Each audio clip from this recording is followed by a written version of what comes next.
କ'ଣ ସାଙ୍ଗମାନେ ଏଲ୍ଟିଆର୍ରେ ହାରିଗଲ ମନ ଦୁଃଖ ହେଉଛି କି? ମୋର ବି ହେଉଛି। ମୁଁ ବି 2 ମାର୍କରେ କଟିଛି ମେନ୍ସରେ। ତ ଏବେ କ'ଣ କରିବା? ନେକ୍ସଟ ଆସୁଛି SSC PGT ଆଉ RST। ତା ପାଇଁ ନିଜକୁ ପୁଣି ସଂଘର୍ଷ କରିବାକୁ ପଡ଼ିବ।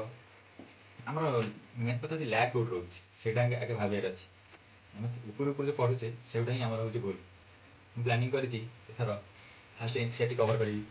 ଯେତେ ଦିନ ରହିଲା ଫାଷ୍ଟ NCERTର ଏଇ 2ଟା ବାୟୋଲୋଜି ବୁକ୍, ଏଇ 2ଟା, ତାପରେ କେମିଷ୍ଟ୍ରି ପାଇଁ ଏଇଟା କଭର୍ ହେଲା ପରେ ତାପରେ ଟ୍ରୁମ୍ୟାନ୍ ବି ପଡ଼ିବ।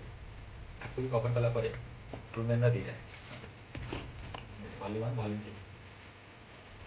କ୍ୱେଶ୍ଚିନ୍ ଆନ୍ସର୍ ପ୍ରାକ୍ଟିସ୍ ପାଇଁ ମୁଁ ଆଣିଥିଲି ଗୋଟେ ସାଙ୍ଗଠାରୁ GRB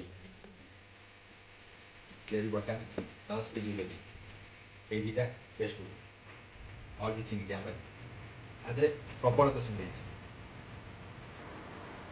ଆଉ ଗୋଟେ ପ୍ରାକ୍ଟିସ୍ ପାଇଁ ଭଲ ବୁକ୍ଟା ହେବ ସେଇଟା ହେଉଛି HIT ଫିଙ୍ଗର ଟିପ୍ସ। ଏଇଟା ବି ଭଲ ହେବ। ଏତିକି ପଢ଼ିବା ମନ ଦେଇକି।